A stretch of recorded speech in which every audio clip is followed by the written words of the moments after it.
Okay, hey, Miss Monahan here, and I am outside the Crocodile Club, a classic place where Kurt Cobain of Nirvana performed. It was one of his key places in Seattle. It was the birth of grunge. This was one of the hot places where people would perform who were up and coming. Kind of exciting. That was back from when I was young, before you were born probably, but kind of a fun time in history. So what we're going to ask here today is, was Kurt Cobain singing totally or writing all about the teenage experience, which would suggest that it didn't need to be in the time period it was, or which would lend well to a formalist criticism, meaning everything is contained in the poem. You don't need to have any historical outside knowledge. Or was he a singer of his time period? A historical criticism would lend itself better there. Was he the ultimate spirit of his time, the zeitgeist, as some would say? So let's go over this. So Kurt Cobain, lead singer of Nirvana, penned these lyrics. We also maybe should look to see, is it poetry at all, like these lyrics? So here is Smells Like Teen Spirit as the title. And funny anecdote, I always thought, and so did a lot of people, that it was named after Teen Spirit was like a deodorant brand for girls at the time. And so this silly pop type deodorant. He didn't know that. His friend scrawled with a Sharpie on his wall, Kurt smells like Teen Spirit. He thought it was like a rebel anthem, and really it was just that he smelled like his girlfriend who used that deodorant. But it stuck, and I think it works well. It smells like Teen Spirit. It smells like what it is to be a teen. And especially a teen at the time it was, which was, it came out in 91, and immediate success, or pretty close to, maybe not immediate, more than they ever anticipated. And it was like this, the song of the time. It was a recession. A lot of people had lost homes. Parents were losing jobs. This was just a hard time. And I think that part of why Kurt Cobain could sing about it so well is he knew poverty quite well. He'd bounced around, lived in tons of places, always got kicked out. He, at one point, even lived in a cardboard box. So this is someone who understands pain, frustration, being down so low you just don't even know what to do. And this was maybe an anthem of being a teenager and also of the time. So here we go. Let's look at the lyrics. Load up on guns and bring your friends. A very violent beginning. Although it isn't a violent song of shooting people. It's more of like pain. It's fun to lose and to pretend. How can it be fun to lose? Are you down so low that it's like a game now? She's overboard and self-assured. Oh no, I know a dirty word. The connotation of that phrase, I know a dirty word, is very like childlike. He's saying hi to us. Giving a lecture on poetry. How funny. So fun to lose and fun to pretend. I know a dirty word. The connotation is very childlike. So this is a song of teenage years where it's childlike and it's adult. Hello, hello, hello, how low? Hello, hello, hello, how low? Hello, hello, hello, how low? Hello, hello, hello. Something so banal as hello sounds like how low? How low in life, how painful can it be? With the lights out, it's less dangerous. We talk about being in the darkness. Is it less dangerous? And then this line gets me every time. Here we are now. Entertain us. Now, is this a teenage kind of thing? Like, I know that Hamlet always said, the world delights not me, in his, like, speech of being frustrated and perhaps being very existentialist. Like, is the world supposed to delight you? Here we are now. Entertain us. Do you ever feel that way? Like, I've shown up in the world now. Entertain me.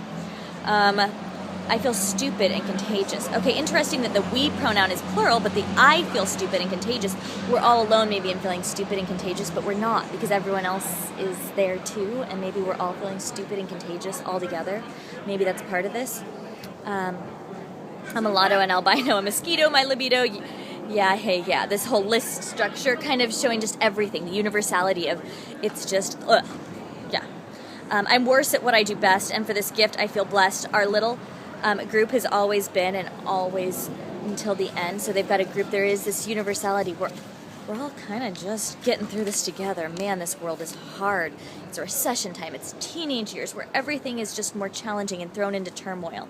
I had a friend who wrote a paper on boredom who talked about how being bored was a time right before you get a transition time. Boredoms come in transitions, he asserted. And so maybe it's that.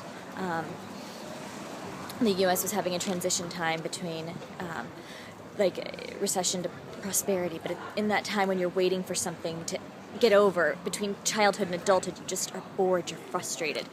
And I forget just why I taste. Oh, what a sign of depression. I forget why I taste. Oh, yes.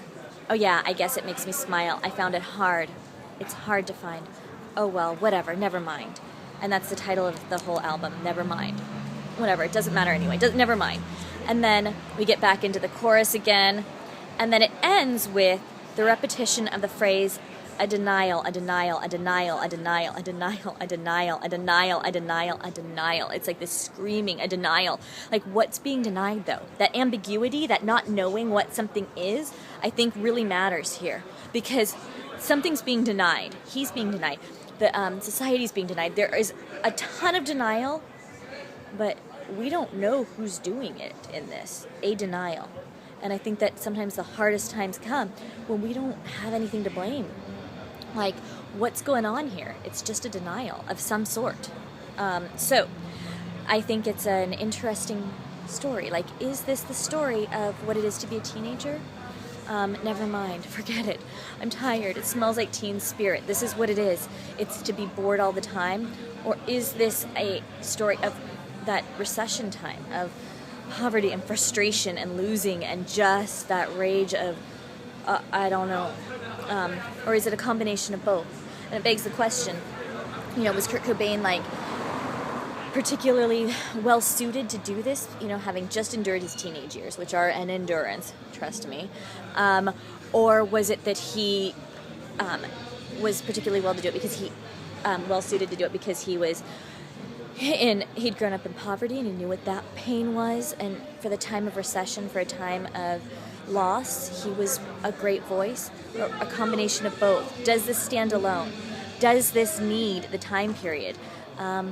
Or was it just one of those magic things where everything all came together? And sometimes I think, and not to get all Pollyanna on a song like Nirvana, but in those moments where it's just awful and you're poor and the time and the recession and you're just enduring those teenage years and everything and this whole thing, this is one of the top songs of all time. We can take the junk of our lives and through art make it exquisite and beautiful, and make it so that maybe other people don't feel so alone when you listen to that song, that you don't feel so alone anymore. The we versus the I feel stupid and contagious. Anyway, I wish you all well, and goodbye from the crocodile. Bye.